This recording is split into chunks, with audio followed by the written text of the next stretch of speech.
going on, guys?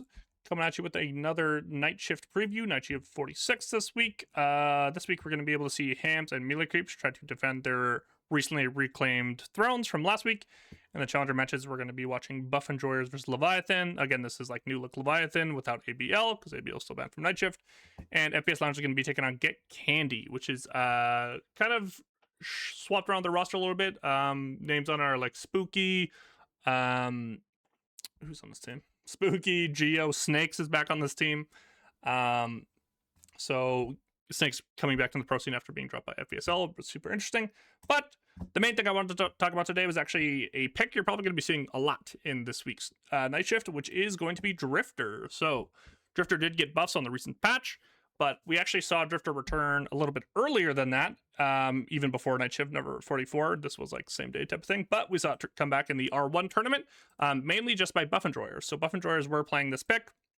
They played against Abrahams, they played against Leviathan, and I kind of wanted to do a deep dive onto what is the hero good at, what does the hero do, and why is Buff Enjoyers picking it, right? And kind of my thoughts on it pre-patch, and now my thoughts on it like post-patch. With very minimal games post-patch, right? Because we haven't had a night shift yet, and we don't have any big events going on. So first, kind of wanted to touch base on what Drifter does, because again, like not a lot of people have actually like played this hero, so it kind of makes sense to break it down. So Drifter's gun is a pellet shooting gun, so it shoots in like kind of like a shotgun, like pellet splatter type of thing. One in the very middle, and then like around. His rend is like a slash that goes right in front of him.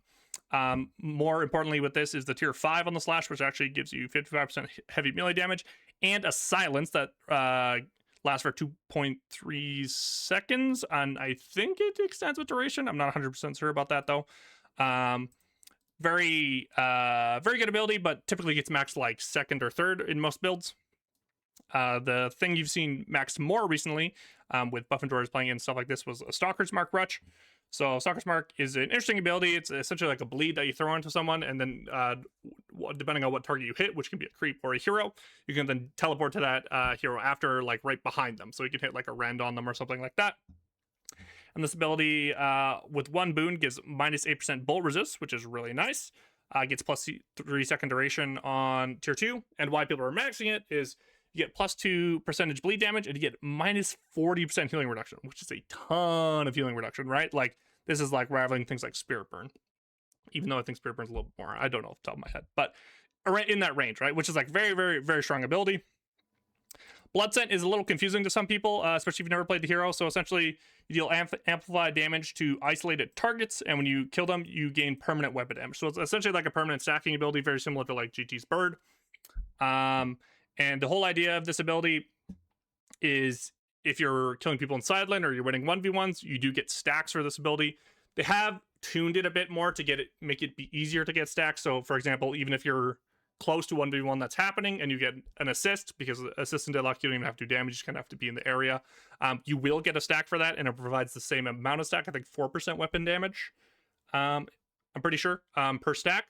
And another thing they added a couple patches ago that people forgot about is if you hit a target with Eternal Night, that target is considered isolated. So even if you kill that target in a team fight, you will get a stack for that, right? And then obviously that leads into his ultimate, Eternal Night, which makes him a very, very unique hero. It essentially sends out two like blurbs of like blinding that will hit random enemies, something we'll get into later, and then blinds them very severely. So you can only see like a couple meters in front of you, to 15 meters actually. And if you max this ability, you'll get 2.5 second longer duration on top of that, and you'll get +1 max target. Very cool ability. A lot more potent in mid game than late game, because you can buy a counterspell to just counterspell this ability when it's coming towards you. But very unique, right? Nothing like we have in no other ultimate like we have in the game, right? So even blinds, we don't have like a lot of blinds in the game, right? So I think we only have the one actually. But really interesting, right? So now we're gonna get into kind of why and how Leviathan, or sorry, Buff Enjoyers was playing the Drifter in the R1 tournament, right? So one thing to note when we talk about the R1 tournament is this did have a very different draft phase, which kind of like messed with the priorities of heroes quite a bit, even though you'll see later on they were picking Drifter in the top 2 phase, so it's not like it was just pushing it up into their comps. They were like prioing this hero. So the way the format worked was it was you get 2 bans for every 2 picks per team. So say this is Hidden Kingside, we ban the Pocket, and then Buff and Drawers bans the Doorman. They get 2 picks, we get 2 picks, and then instead of a 3rd pick coming in, we get a ban, you get a ban, we pick 2, you get 2. So it splits draft phase into 3 stage bans instead of 2 stage bans. So it's a really interesting format, especially with how few heroes we have right now. Buff Majorers would later on go on to kind of like critique this this kind of like draft phase, but honestly, I found it pretty interesting as a viewer. So I enjoyed watching this. So this game was kind of a stomp, honestly. So it's not like the greatest game to talk about. They won all 3 lanes. They just like hard stomped. The Drifter could be in this game, Drifter could not be in this game. It just like it didn't really matter, right? Like they're hard winning. He did do very well on it, did 12 kills, did the most damage in the game at 32k. So it was very like prominent, but with a hero like Drifter where he's very strong roaming and into mid game, if you win all 3 lanes, this hero's gonna kind of like run rampant, right? Because he can just start running at people, blinding people, causing chaos type of thing. So that game wasn't too interesting. But the next game, as you can see, like we were talking about, they actually do even bump their prio on the Drifter, so they jumped it up to second phase, picking it here. Dodging bans because the Holiday's getting banned, the Sinclair was getting banned, which is super interesting. And then a Venator ban and a Viscous ban. So just again, a lot of higher tier picks are going to be off the table here. There's 2 extra bans per game, so you're going to see new heroes that you typically wouldn't see as much that have kind of fallen out of favor. Like Paradox, we haven't seen a ton of pre-patch, I should say. Same with like 7, we weren't seeing a ton except for Buff and Drawers, and then some other teams will play these heroes, right? Because they're like fringe picks that now are going to be more on the table because 2 more heroes are banned, right? This game is actually really interesting because again, this was a closer game, but he still actually ends up doing most damage in lobby, does 43k. So I would show clips for this, but it would just make this video way too long, so I'll kind of just give you like breakdowns of what's kind of happening. So in this lane, Leviathan lane swap the Pocket Wraith for Billy Rem into the Drifter and Furnace. So they're trying to get onto the Drifter more. They're trying to like pressure it with a stronger lane, being the Billy Rem. And then what Listic actually notices this, so he actually roams at 320 to get a double kill on blue, which works out super well. So he just like completely goes like, I don't want to 2v2. I'm gonna like catch a couple waves. I'm gonna get my 3 abilities and I'm gonna just dip, right? Does that, gets a double kill. Obakim actually suicides into the walker, so they don't get a trade kill there either, because respawns are so short they were coming back. Well, by the time they got a second kill, he would have got killed. He gets a full subway box run, so runs opposite side, goes full subway, roams to green, kills ABL under the tower, goes back to blue, kills Shiv again, comes back yellow and dies in an all-in on a Rem Billy trade that goes down. Dormant also roams to this, so gets a double kill back, so it's a 2-for-1 in favor of Buff and Drawers. And this is all before 5 minutes and 30 seconds of the game. So this is like a dream start for Drifter, right? He gets a lot of power from this. As you can tell, he converts on it very, very well. Interesting thing about this game, he was actually still kind of struggling in 1v1s and 2v2s in this game. Just because there are very strong like brawlers in this game, right? Like there's the Pocket, there's the Shiv, Billy, just heroes that are like really strong in just 1v1, 2v2s, just really good at like scrappy heroes, right? So even with getting a huge lead, was still kind of like trading kills in the mid game. But this game breaks at 1340. Buff and Drawers set up for Rift, and Levi isn't set up. They kind of like layer into the pit, and then they kind of honestly just chain into on repeat. The game kind of just snowballs from there. And then their last fight is also on a Rift, and then D-Mouse playing right this game just gets absolutely deleted. One of which is by Drifter, who throws a stock mark onto him, pops onto him, and does 1.6k damage to him. So very, very strong. The build that is constantly being built pre-patch, by the way, is like a tempo build. So it's going to be like a gun spike of K-Dash, slowing bullets, and what's the last thing? And Stalkers. Duh. Stalkers, and then typically it's going to go into like a Spirit Snatch, and then you're either going to go Bullet Resist Shred for add even more shred into this comp, right? You already have inbuilt on your Stalkers, and then you get even more when you build a BRS, or a Slowing Hex if the game called for it. And then after that, you can get your green spike. Some people go endurings, or actually some people, Listic's the only one playing in this tournament. He would go like enduring, or he would go battle vest, game dependent, and then a kind of a choice between dispel magic, counter spell fortitude, honestly, just whatever the game calls for.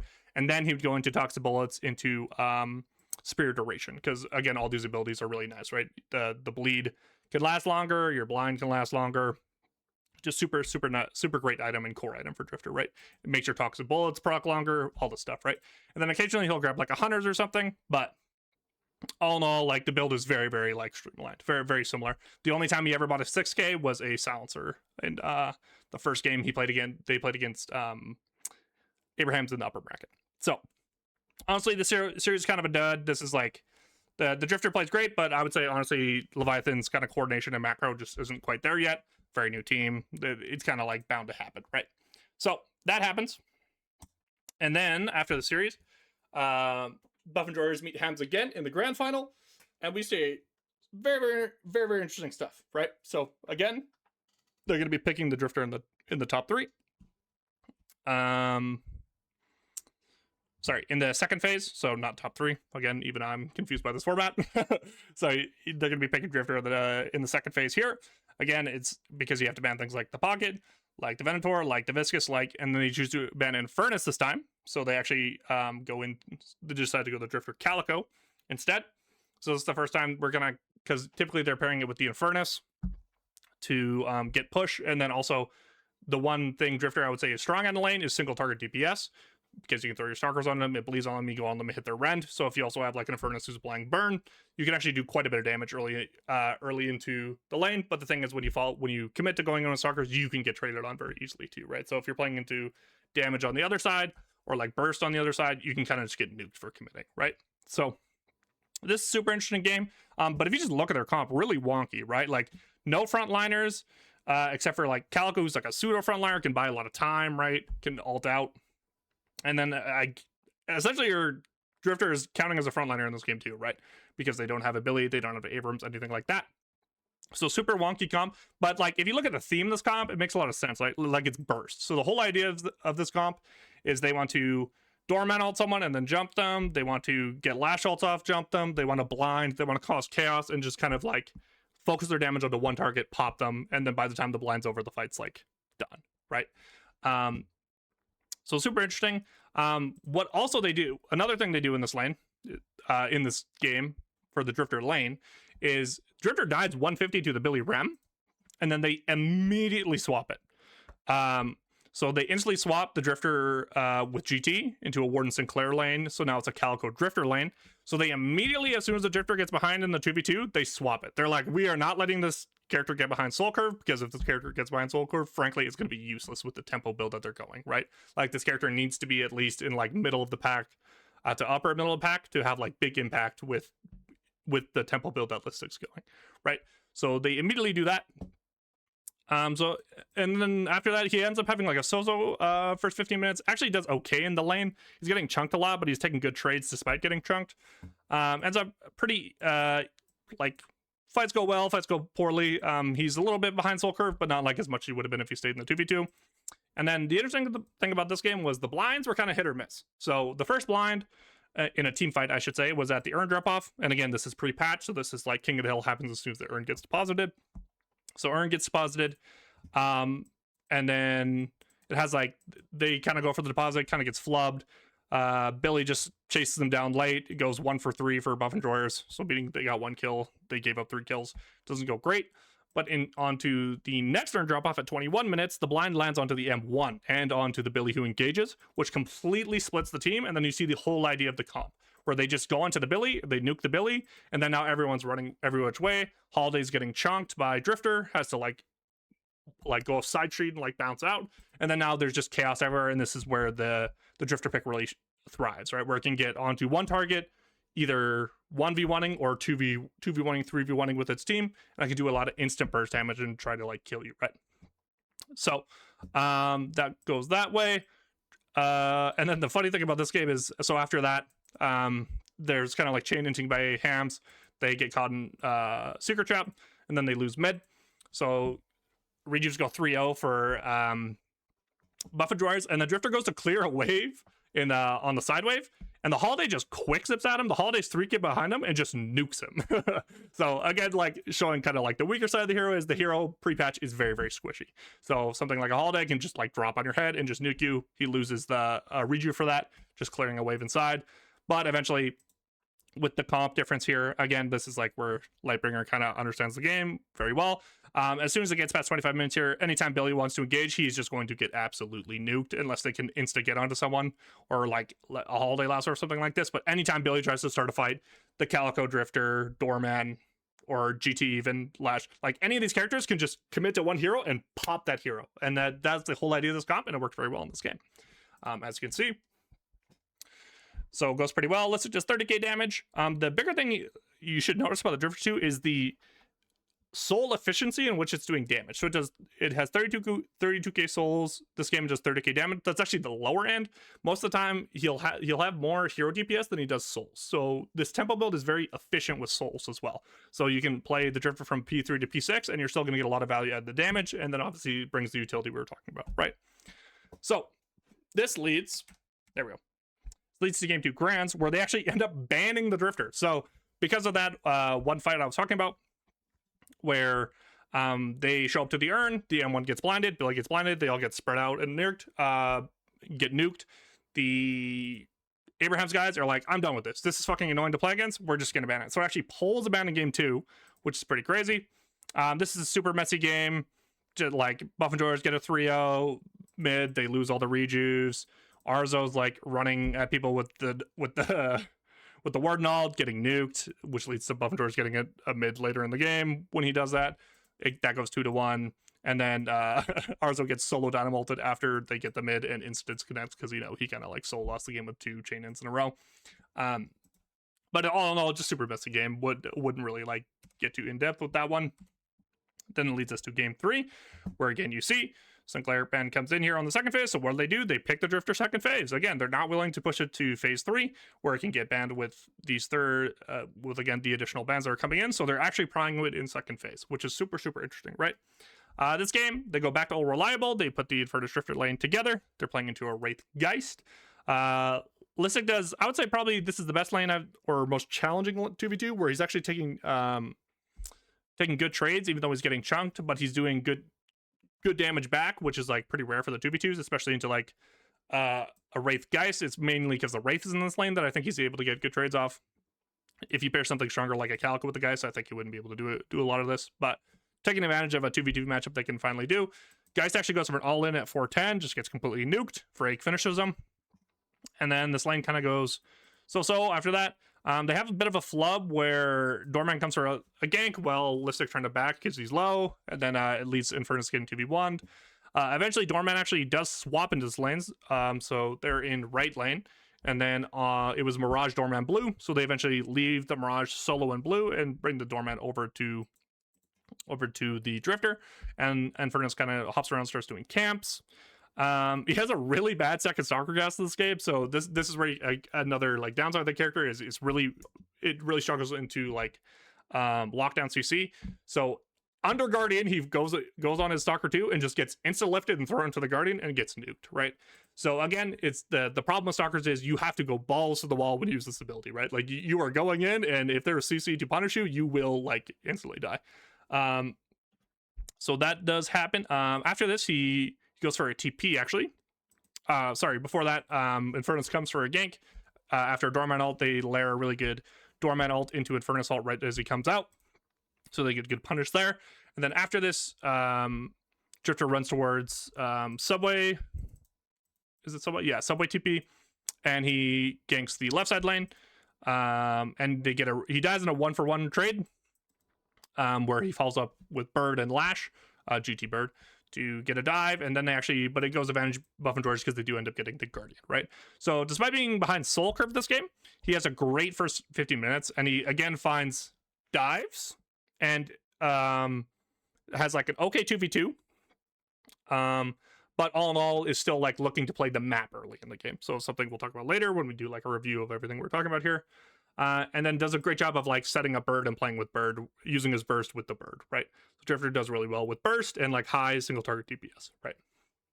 So B punished mid attempt really well in this game with door. They're a great door team. A lot of teams are learning if you just get the door into mid boss, you have like an insane contest here, especially with Lash. They go for the contest. Lash comes in, throws them all off. They get 3-0. Just really good mid steal here. Again, later in the game at 20 minutes, he walks during a walker push. He just gets like lifted by Wraith again, almost insta dies. Gets back to his walker though, but then Sonya ends up getting a double kill here, and then that's kind of the theme of the game here is Sonya's Shiv just kind of like takes over the game. Later in the game, Buffendors again go for a 3-0. They get a 3-0 rejuve take on a 5v3, so they have 5 alive on Buffendors, 3 alive on Abrahams, but Shiv just absolutely shreds all of them. He gets 5 people to 1/3 and insta-pops Drifter and Furnace, instantly lose all 3 in the pit. And then at 32-20 at an earn drop-off, Blindless Drifter has like extremely low impact in a fight. There's like a guy swap onto Hoot's Mirage, which completely throws them out of whack. Billy just engages. Drifter kind of gets caught in the sauce and then has to like stumble off. And again, has really low impact in this fight. And then again, like the game, again with the old patch, the game doesn't like, there's not a lot to do on the map, so we just wait till the next mid boss. They try to go for another door contest onto the mid, but Hams actually get 3-0 rejuves for themselves in this one, despite the setup. Shiv has Unstoppable at this point. They have counter spells. Do a really good job of just getting that mid boss, and then there's some chain ending that happens by Hoot and Listic that end this game, and then just for the cherry on top, Listic goes to defend the last walker, gets Wraith lifted, gets deleted, right? So this was a great example of if the Drifter doesn't really get like ahead early, his weaknesses kind of like bite him in the ass later. He still does very good damage in this game, right? Again, 37k souls, does 45k damage, super efficient, really nice, but the CC in this game he really struggles into, especially in lane, and then as the game goes on, it just becomes worse and worse because you are a squishier target, right? So this is kind of like where the reverse sweep happens, if you know anything that happened about the series. This is a super tilting game to lose. Like if you're Buffendors before the last mid boss, you were 6-0 on rejuves and you lose this game. Obviously you get 2 mid bosses, you get 6-0, and then they just like lose on the last mid boss to like counter spells and a unstop. Super tilting game to lose. And despite winning the game of the Drifter, Hams again banned in phase 2. They're like, we don't want to deal with this shit. This game I would more just define by Together finally has a really good Billy game. Just like it's kind of like everywhere in this game, has a good lane. He even catches the Holiday when she's looking for Veilwalker like lasso. Veilwalker runs out, throws Slowing Hex onto him. They kill him. Bebop tries to hook out the Holiday, dies. Ends up being 3-0 mid boss for Hams. They get a shrine out of it. And then after that, when they re-engage to use the last bit of their rejuve, Together finds their Venator on a tier 3, kills them, and they obviously just shove base with triple rejuve and just end the game. So again, like one of these games where you can tell they're just like pretty tilted about what happened. And then we go into game 5. This is actually a really interesting game because again, they drop the Prowl, they ban the Dynamo instead. Hams bans are kind of all over the place here, but it ended up working out for them. You actually see a return of Zergy Viper here, which they have not been playing in the tournament. And then they go Drifter in second pick phase again. This is a really interesting game because the Drifter Viscous actually lane into an Ivy Venator, so this is one of the few lanes that the Drifter can actually have push into. There are some other lanes with the Infernus, that's why they're pairing with the Infernus, they can find it, but again, it like really depends. He steals small camp, so another thing that he's actually good at in small camp, good at in lane is like contesting small camp if you can get push. Granted, you're playing on the side that needs to get pushed to get to the small camp, obviously, right? Goes pretty well, lane goes fine, and then his roams don't really lead to a lot this game, doesn't find anything. Has a good link up with Sinclair to catch Bebop in the jungle in the game. And by 10 minutes, he actually has most souls in the game. Most souls on his team, 4th most in the game. But again, struggles to get things going after their Guardian falls. And then again, this is like where the pick struggles into duelers, right? Like Bebop, Shiv, gives this character a really hard time. Billy, even Infernus. Infernus again can like, when you're low HP, ignites you. You can't get your like heal off with your rend and stuff, and you kind of there's a heal on run, I don't know what I'm saying. But just single target DPS or just like hooks, brawlers, really the pick seems to struggle for quite a bit. This game kind of ends though when Buffendors go for a 2-1 Walker trade, where Billy's pushing the right side Walker, and then they go for the blue and left side Walker. They get punished for this, so a lot of deaths come through while they're trying to push, and they lose mid 3-0 from this. Walkers do end up go one for one, but on this mid take, Tass hooks Drifter, and then also hooks the Viscous before the rejuve even falls. So they just get hooked 100-0. There's like no way they can contest. Obviously the game breaks open from there. Buff and Droids try to defend their blue walker, get dove, and just 6-0, get 6-0 wiped there, and the game's pretty much over from there. Hams have to do mid one more time, but they get a 3-0 again, even with the door setup that was working for Buff and Droids. So, all in all, Drifter once again, 18k, just 23k damage, right? So even in a gamer, he's 1-8, he's struggling in fights and duels, is still doing good damage. So this is pretty much all the Drifter we saw pre-patch. So kind of like my breakdown of Drifter is, for sure, the weakest point of Drifter is his lane. He can be punished extremely hard if it's not paired with like a high burst hero like a Calico, or a single target DPS hero like Infernus, or something that can get pushed with him, where he can contest small camp. But again, this is like pretty hard to... There's not many lanes you're going to be able to do this. The only lane I saw in these games were when it was playing into an IV plus M1 character. In this case, it was IV Venator. But it's rare, right? And then, so the hotfix that Buff and Droids kind of figured out for this was either pairing it with Infernus or letting Drifter play the map. So the games that Drifter was doing really well in this game is when he was looking for a very, very early roam. So he was just going like, this 2v2 is not going anywhere. I'm just going to leave my Infernus to solo farm in the lane. Infernus is one of these heroes, it has dash and can kind of just sit on the tower, be safe, not take a lot of damage, especially once it gets like its 3 items going, or 3 spells up.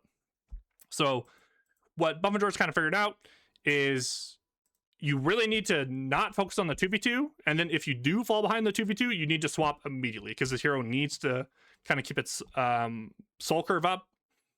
It needs to be around the middle of the pack to have like good impact. And so they're going to swap it out of lane if it falls behind, and they're also going to look a lot of roams in the early game. In terms of its utility in fights, it kind of seems pretty hit or miss to me. Stalkers being a skill shot is going to be hit or miss, like literally. And the bigger thing about blind is you can't choose who you blind in fights. So that was having a big problem in some fights, where even if you would get a blind off, it would just go on targets that didn't really care about being blinded. Like targets you would want to be blinded in a fight, like are an M1, or like a Billy that ulted, like we talked about when they were doing the burst comp. So the Billy goes in, is blinded, its team's not going to follow up in the engage, then you just nuke the Billy. Or you want to hit like a Viscous that's going to look for a cube, stuff like this. So the RNG of blind and who it goes to kind of makes the value of it a little more RNG, especially in 6v6 fights. So as we're going to talk about with post patch here, more 2v2s, more 3v3s, the blind has a lot more value in those fights, right? Like a 2v2, both these heroes are going to get blinded. Unless they're perfect comms and playing together, they're going to get split up, and that's going to have a lot more impact, right? So the Rend, tier 3 silence, and Stalker's debuff seems to really pop off in chaotic fights, which is like enabled by the blind, right? So the power in this pick is for sure, it's like early roams into mid game. This is where the heroes like by far, again, we're talking pre-patch, this is where the heroes like at the strongest point in the game. Has really good dive potential with the Stalkers, if you think about it. So you hit a character and then you're going for the dive, they're going to use stam backwards, so they're going to use all their stam, they're going to like shift jump or something, and then you can Stalkers onto them, and now you're glued to that target to hit your Rend on them without them having stamina, right? So actually it's like a very good diver in that way. Obviously blind helps with that too, with tower dives, and then it also has a lot of value getting kills in side lane, because you can blind them, again, put your Stalkers on them if you get a gank off, so as soon as they make space, you can have a lot of 2v1 potential there, right? The biggest thing it struggles with is for sure lockdown CC. It was getting farmed by Wraith ults in all the games it was playing into Wraith. And then all these opinions are based on the tempo build we were talking about, right? So Gunspike of slowing bullets, K-Dash, Stalkers into a Spirit Snatch, BRS or slowing hex, depending on the game, and then appropriate greens like Dispel, Counterspell, Fortitude, before you get into like Toxic Bullets duration. Sometimes you're going to go 100s, stuff like that. So the amount of damage that's getting output without the purchase of 6 is pretty crazy. Like damage efficiency wise, this is like, or again, soul efficiency wise, this is like a really good damage dealer. It brings a lot to the table in that aspect. It doesn't have to be a P1 where you're funneling souls into it for it to do good damage. Very similar things happening with Viscous right now. And then all in all, when I think about this character, honestly, I personally don't find the value in it, even though it does bring damage to the table. When I think of like P3 to P6 position, I want to bring like supportive utility or hard CC. So think of like frontliners like Billy, Abrams. You know, they're gonna buy space, so your M1s can hit. They're gonna like have CC that people can instantly follow up on. You can nuke targets, or you think of like supportive utility like Dome, like Sleep, stuff like this. I personally think have just more value in those positions, but honestly, I wouldn't say there's like a right answer here. The bigger thing where there would be like a correct way to play is depends on what you're playing into, and then if it fits like the theme of your comps, right? So that's what we're talking about with the Calico, like Lash, GT kind of games they're playing, where the theme of the build is burst. So we're going to burst one target, and then the Drifter fits in really well to that with the blind, and then with the Stalkers, and just using a soul combo on one character to just nuke them. You're going to apply healing reduction to them, so even if they do get like rescue beamed or Nova or something, they could still like get re-engaged on and die, right? So that was kind of my thoughts on it pre-patch. I would have loved to see it in more diverse comps, honestly, because they were just playing this one like burst style for most of the tournament. It only got one game with Viscous. After post-patch, we're actually going to see some of these comps that I'm talking about here. Same thing with frontliners. Like, I would love to see it with like a Billy or Abrams, where the Billy or Abrams is going to buy a lot of space and like kind of like take up a lot of the attention, so it can like kind of play like to the side of fights more. Was something I would be really interested in seeing. But again, Buff and Drawers is the only team playing this character pre-patch, so you know there's just like a very small sample size for us to work with here. But ever since post-patch, so minor patch comes out on June 30th, obviously introduces King of the Hill, splitting up earning King of the Hill into two different objectives. Another really underrated thing about this patch was health in general per boon got nerfed by 5%, but someone who got to negate this change was Drifter. So his health per boon got increased from 41 to 43. This is after global boon. So essentially the way to think about this is boon.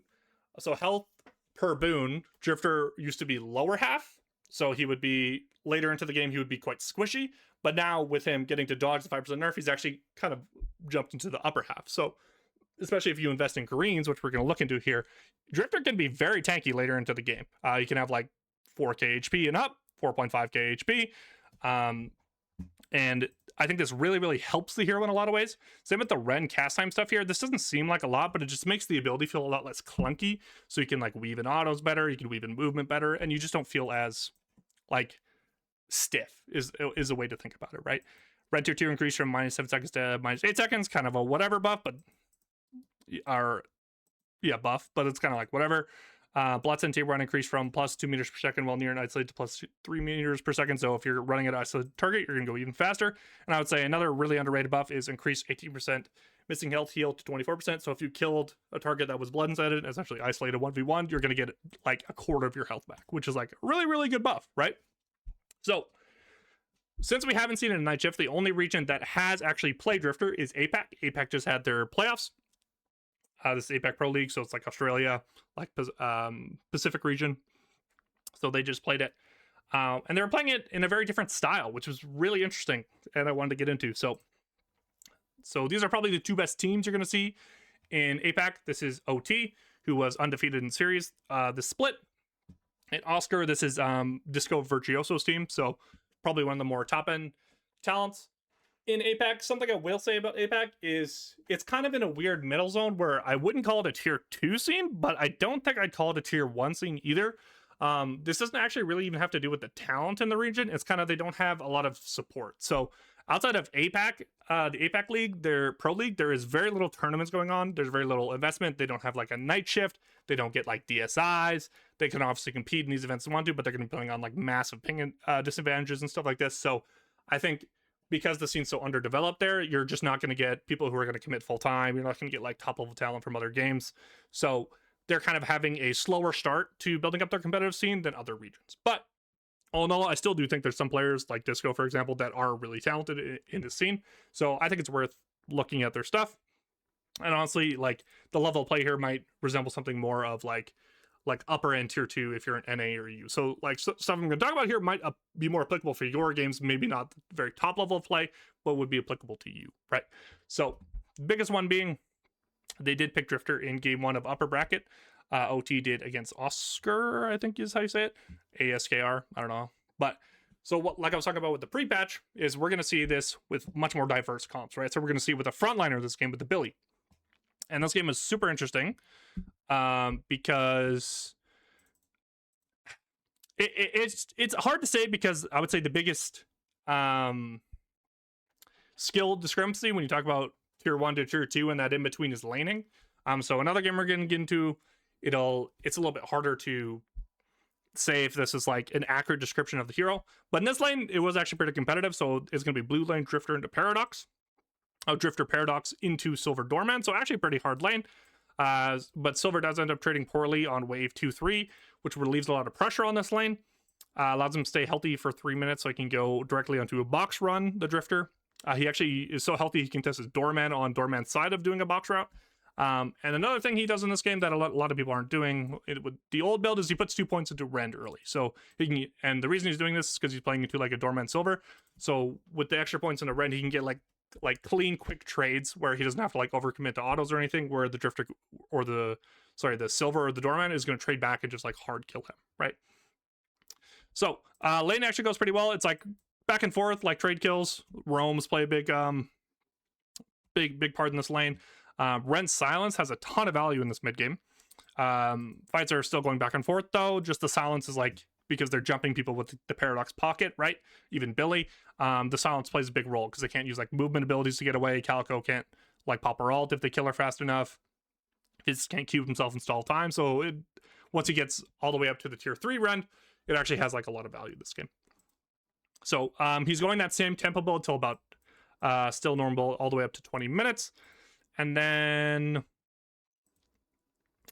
he deviates from the normal build at 26 minutes, 26:40 to be exact, and he builds a Spellbreaker. So on this one Spellbreaker buy, his HP goes from 3.5k to 3.7k at 29k total souls. And the other greens he bought this game were Battle Vest, Fortitude, Dispel, right? So you're already seeing that if you invest into greens with this character now, you're going to get like a lot more value out of it, right? So there's an insane mid boss that happens in this game. It's like a 5v6 for OT, but they do end up going, they do get like a clean 6-0, kill all of them. And it only costs them 1 rejuve in the end. And then he buys an inhib this game. So it goes from, I think it was like 3.9k up to 4.2k HP. He gets an Earn Duncan, does sinners all the way up to 4.4k HP, right? And then his last 6k he buys is a silencer here. So the biggest play that happens in this game actually is when they're pushing with rejuves. Drifter goes solo to take out the last walker. He gets ganked by a Calico and a Silver at the same time, and he has enough HP, and he hits a good parry to be fair, to lastly engage, and then his team pulls up and is able to like follow up kill them. And if you look at this, that ends the game after that fight. Goes 11-8 AT, so he's dying a lot in this game, right? It's not even like he's like just having like a perfect game, right? Just 37k damage, leads the whole lobby, and look at what he's buying, right? So he goes the traditional build up until about duration, and then he goes Spellbreaker, Inhib, Silencer. So I think investing in 6k greens with the boon combined with the boon scaling buff now is actually like probably the right idea with Drifter. You can be like a pseudo frontliner now with these things. Like you probably don't want to be your primary frontliner, right? Like if we look at this game, the Billy had a great game as well. Same with the Paradox. But I think this is an interesting thing because we did get to see this with the Buff and Drawers pre-patch, right? We were only seeing it with the burst comp. So I think when you pair it with another frontliner, it looks pretty good. And then we don't see them again until Grands here. So that game we're watching was upper bracket final, and then they play again in grand final. So I would say these are the two best teams in APAC. And Drifter gets picked on 6 here. Again, this is normal draft. So 3 picks, 2 bans.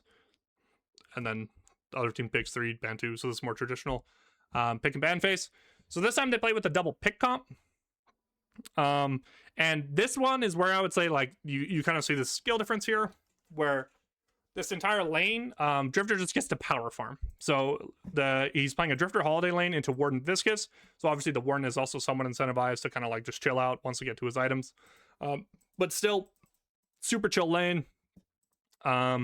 Doesn't like literally nothing is happening. Dorman gets Guardian, then swaps with Holiday. So Dorman is playing on side lane. And then he gets so much push, they get Guardian, and then they swap it into with the Drifter. So the Drifter gets to be with Holiday and then a Dorma in this lane.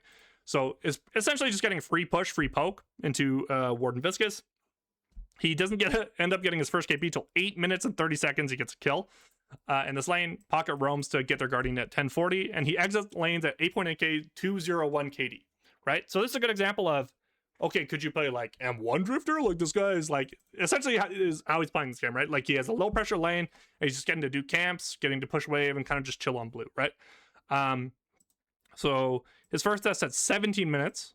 He's funnily enough, he does a Stalker 2 into a cube, dies, and then that team fight doesn't go their way. So now OT's kind of on the back foot for this game. He does get earned duck at 2140, 2140, so he's getting more stats there, more health. Again, like he's gonna benefit from the permanent buffs you're getting there with the earn. And then there is an insane mid boss here. It's a 4v3 mid boss where their Pocket, who is turbo fed this game, goes in, and then this Warpstone Mo just shuts him down. So every time he goes in for the inflict, he's just getting grabbed. So they're losing mid boss 03. And then they siege the base here. They actually do end up like having a pretty bad siege. They cleanse all through Rejuves. So again, we're gonna go to another mid boss. The mid boss goes 5v6 takedown for 5v6, so 5 for OT, 6 for Oscar again. Doorman dies to Malt again, and then they're pushing base. And then at this point, the Drifter has been farming all game. He's looking strong, right? He's got inhib, he's got crippling headshot, he's fucking ready. And then the Slash just rocks into him and kills him. And you can kind of see that in this game. Ends up doing 41k damage, right? Like nothing bad. With Blood Tribute this game as well, with Spirit Resist. So had some green invest, went the Spellbreaker, went the inhib, but is still going to struggle into burst. Heroes and heroes with sustain, like the Celeste. So Disco whips out his Celeste, has 40k healing most in the game, 57k damage, has a really good game. And honestly, this game, they were kind of just on the back foot the whole time. Only ends up being a 20k loss advantage, but that's more Oscar throwing kind of their mid bosses and stuff like that. So the one thing I will say about the series and this build is these teams probably aren't too evenly matched, even though it ended up being a good series. OT, again, went undefeated in series in the APAC series. In the APAC League this year.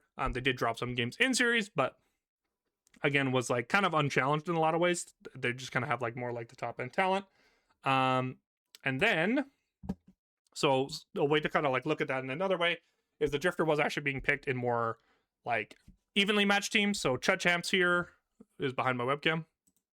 Little Rem and a Mudkip Fan Club. So these are more evenly matched teams. Again, the Drifter getting picked actually this time with double support, which was an interesting kind of mix up. It doesn't have to worry about getting bursted as much. Has Cube, has Dome, a lot more playing with double M1 here as well, and still does pretty good. Does do lower damage this game despite a very good KP and is not dying. But if you look at it, it's kind of going into this Hunters, into Weighted, into Ricochet. So I think this is kind of where people might mess up this build, where I think you have to stack greens. I think the whole idea of this character is you can duel a lot better once you have a lot more HP, because again, you're on the upper table of the HP boon growth, so you're going to be able to do a lot more. And then even if you invest in oranges, it doesn't necessarily mean you're going to be doing a ton of damage, right? I don't think Rico is the buy for this character, for example. And again, like this game was kind of just the Venator running the show, 12-0-10, kind of a curb stomp game, just pops off. So that could also be a reason why the damage isn't too high. But I just think the weighted shots, maybe like one of these, like weighted shots or Hunters or something like that. But I think kind of going outside of crippling maybe, because the shred and healing just complement your kit. You can like do that innately with your kit, especially the healing reduction. Plus like an inhib is just like insane. With crippling, insane. How much it's not additive, but you're still going to be doing like upwards, I think, of 55% healing reduction, which is crazy. So something to think about. And then as the series goes on, we get to see even more Drifter. So again, this game is going to get paired with double M1 again, a frontliner and a support. So again, like another new look here for Chachamps whipping this guy out. And it does 18k. And again, I think this is an example of what I was talking about earlier. Again, goes down this, like, goes return fire this game, even goes snatch. Trying to get more, like, tempo buys in, but then goes into the weighted Hunters. Is not getting a lot of value, so eventually just tries to, like, cop a curse to have more value in fights. But again, every time we see him go away from the 6K greens, you're seeing very little impact from the character, right? And then just go into last game of this series. They pair it with a Abrams and a Viscus. Again, different luck than what we were seeing Buff and Doors playing at pre-patch. So in this game, again, goes back to old reliable. Goes like crippling, goes like spear resist, 9-1-14, only does 29k damage, right? So again, not investing in the 6k greens is tending to have like a little bit lower impact, even in games where it's doing very well. So that's a big breakdown. I just wanted to kind of get that out there before the series, because I think there's a very, very good chance you're going to be seeing Drifter this week. It even got played already in the Challenger, or the qualifying match for DLNS this week. Get Kennedy played it with Rhino. He was again playing the more traditional tempo build. Did actually go burst fire this game and then a silencer, so a little bit of a mix up, probably because he was doing very well, kind of wanted more damage type of thing. But yeah, we should for sure be seeing it. Probably going to be seeing more of the tempo build rather than this like green stacking M1 build. But I do think that green stacking, like 6k green stacking M1 build, has a lot of potential. I think Inhib is just really good in this character. I think Vamp Burst you could even think about. I think Diviner's Kevlar Witchmail. Diviner's Kevlar is a little more French, but Witchmail I think has like a ton of value. Like say you throw your stalkers on someone and then you only have the one ability Ren that's going to be constantly getting cooldown ticked off, so you can just spam Rens on people. Yeah, just really interesting character that just fell out of favor.